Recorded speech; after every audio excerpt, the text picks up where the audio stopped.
guys, yan, morning time dito guys. Gagawa lang ako ng cookies para sa anak ko. Ayan, ano na yung mga ingredients. 2 eggs and then 2 cups of all-purpose flour. And then 1 tablespoon of vanilla. 1½ cup 1½ cup butter, and then 1/3 cup sugar, the brown one and then a white one, and then 1½ cup of cocoa powder kasi for kids lang naman. And then maglalagay ako ng raisins, wala kasi akong chocolates, kaya mag raisins na lang tayo kasi just for kids lang naman. We're gonna make something like that we don't have to buy because it's too expensive here.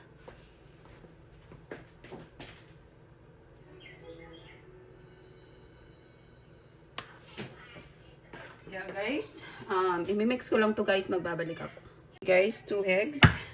Kailangan yung eggs natin warm. Ayan. And then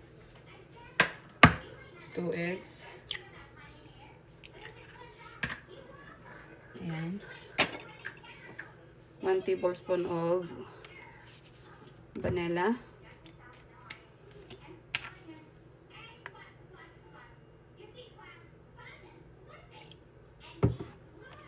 Ayan. And then baking powder. Wala kasi akong baking soda guys, kaya baking powder na lang yung gagamitin ko.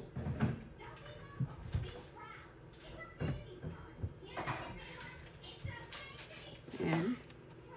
Ihuli na lang natin to baking powder. And then sugar. Butter.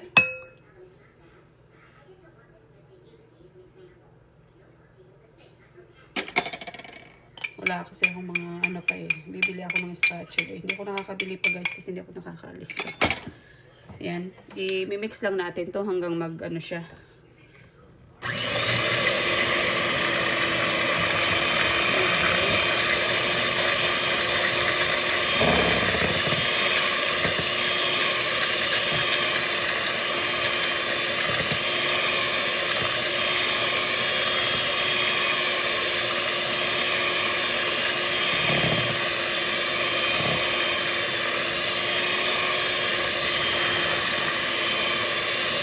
Salted butter pala yung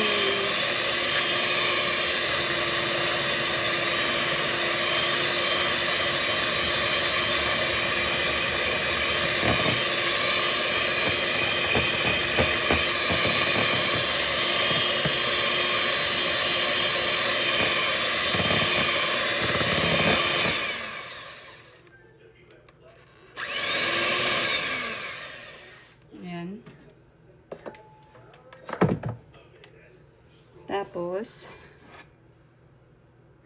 isisip na natin yung ano guys, yung tawag nito. Ano natin yung maglalagay muna tayo ng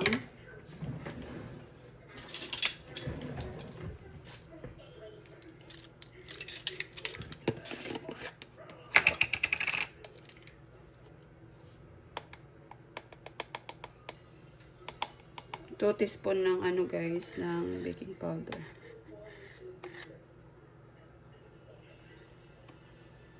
Ayan.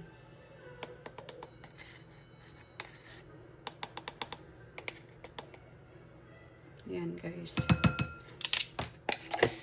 And then set aside na natin yan. And then guys, sip natin yung chocolate cocoa powder. Kasi for kids lang naman to guys. Depends na lang kung yung parents kakain din. Ayan. Pero kailangan natin mag-diet guys kasi alam nyo na needed natin. And then ito yung ano natin.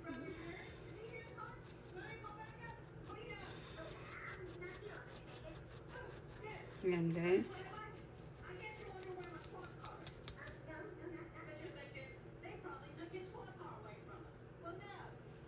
Okay.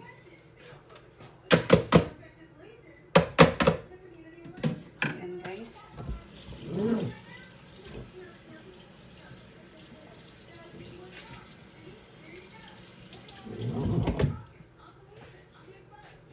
And then, i-mix lang natin to guys ng spoon para hindi siya muna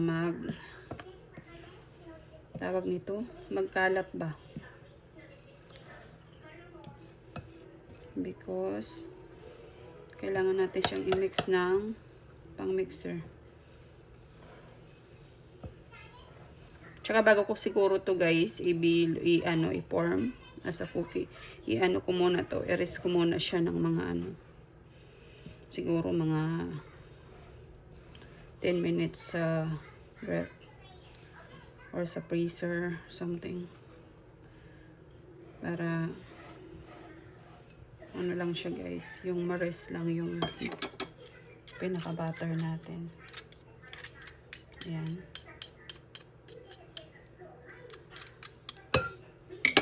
Ayan guys.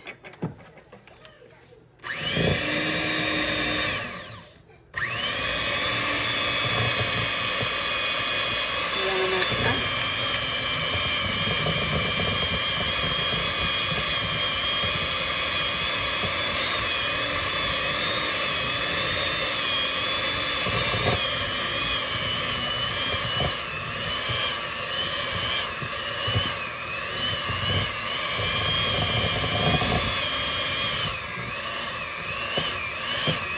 ito lang kasi yung gamit ko guys, yung ano lang natin.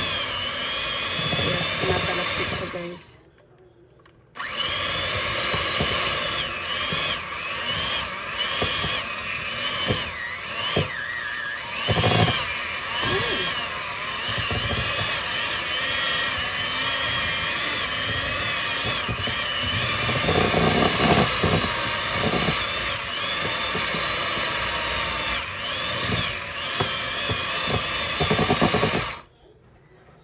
Ayan guys.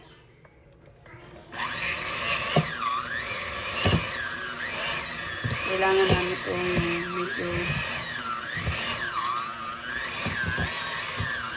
medyo fluffy siya guys.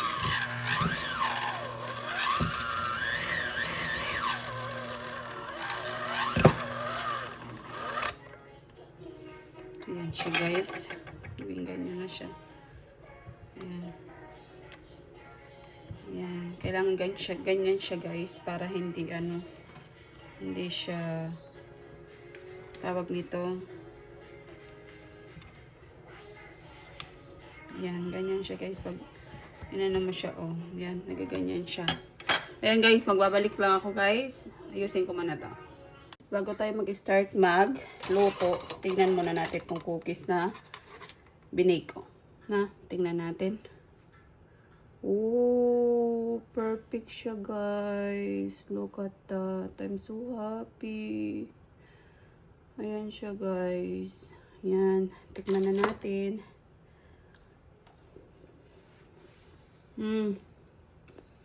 Sarap niya guys.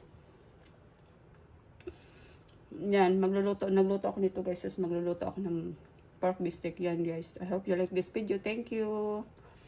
Perfect. Nagbabalik ako guys. Ayan. I-mix na natin to. Wala kasi akong spatula. Ito na lang. Ayan. Ayan siya guys. Ganyan siya dapat. Ayan. Ayan. Malamig kasi dito guys. Kasi diba may butter to. Kaya ano siya. Parang ano siya tingnan. Ayan. Pero mamaya maging okay din yan pag naluto. Ayan. Kasi for kids lang naman to guys. I-design ko na lang to. I-design ko na lang siya ng pork. Parang medyo malalaki lang yung gagawin ko para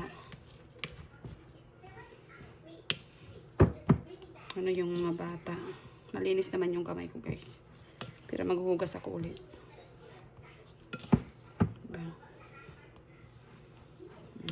siya guys. Ayan.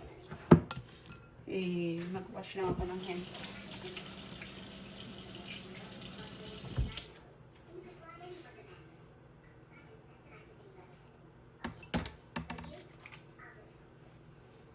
Ayan guys.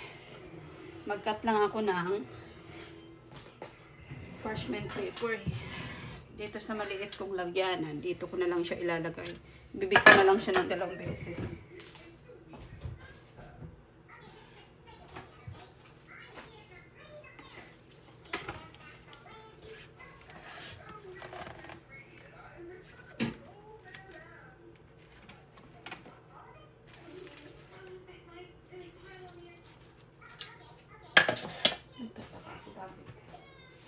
Plastic na pipinanap ko. Parchment paper pala rin.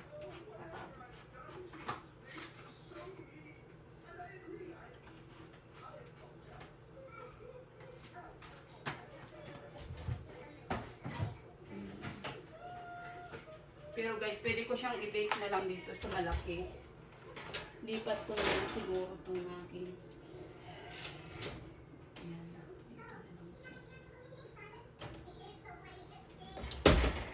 Dito ko na lang sa malaking bake guys para mas mabilis. Para sabay-sabay. Kasi magluluto pa ako ng dinner namin. Kasi anong oras na rin dito. Alas 3 na.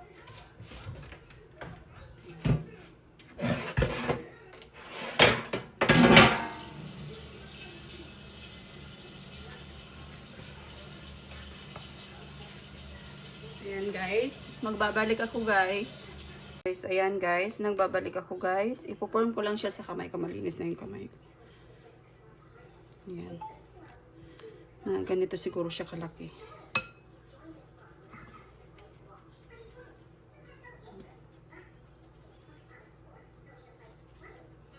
Kasi paplat ko siya guys. Paplatin natin siya. Ayan, ganyan siya guys.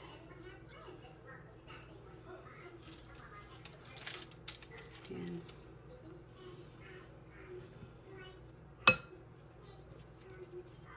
Tapos ipipress ko din yan guys ng ng tawag nito ng pork para pero parang ang lalaki nitong ginagawa ko guys, pero okay lang yan.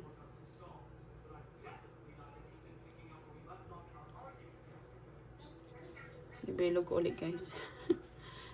Malinis naman yung kamay ko kasi parang ang laki niya, binawasan ko lang.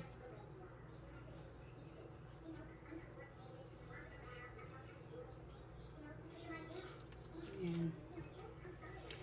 Siguro kahit mga ilang piraso lang yung magawa ko kasi for kids lang naman guys. Okay lang yung medyo. Yan, tapusin ko lang to guys and then magbabalik ako. Pakita ko na lang sa inyo guys. Yan, bye. Guys, nagbabalik ako guys. Ayan, luto na siya. I hope you like this video guys. Thank you so much. I so appreciate it guys. Yung nanonood ng video ko. Nagsishare, nagsusubscribe. Yan guys, thank you so much for nagbibigay kayo ng time para panoorin yung video ko. Thank you so much guys. Yun lang, thank you, bye. Magbabalik ako. Yan, gaganyanin ko lang siya guys. Yan, lalagyan ko lang siya ng design sa gitna. Yan, ipipress ko lang siya ng pork. Ayan.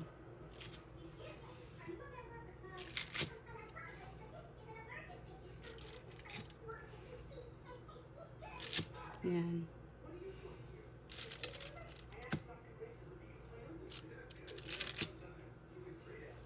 Ayan guys.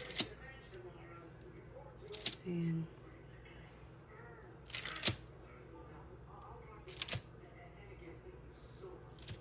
Ayan guys.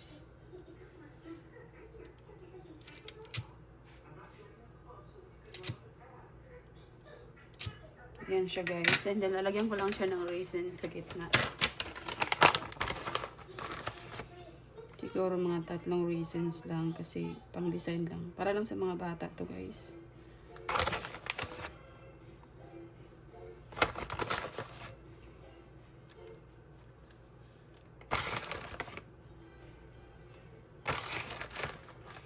Gawin natin 4 kasi para pair.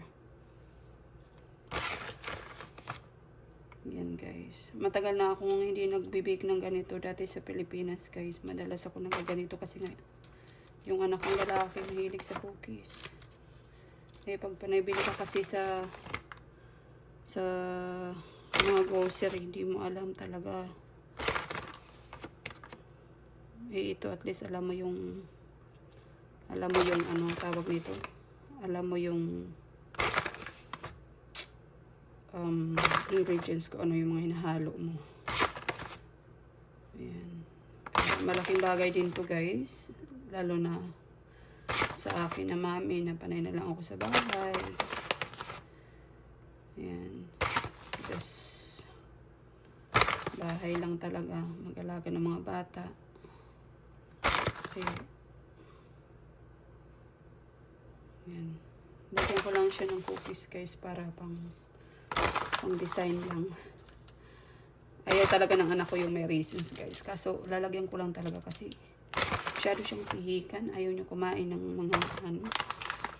Mabuti nga ngayon kumakain na siya ng vegetables ba. Kasi tayo mahilig ako sa gulay. Yan. Next time magluluto din ako ng gulay. Wala lang akong gulay ngayon guys. Namiss ko yung ano ba. Yung lawoy. Yun yung namiss ko. Tapos may pritong isda. Prito or inihaw. Mas prefer ko yung inihaw sa lawoy. Yan guys. Yan. Bibake na natin yan guys. Hindi, papakita ko sa inyo. Yan yung outcome niya. Thank you guys. I hope you like this video. Yan.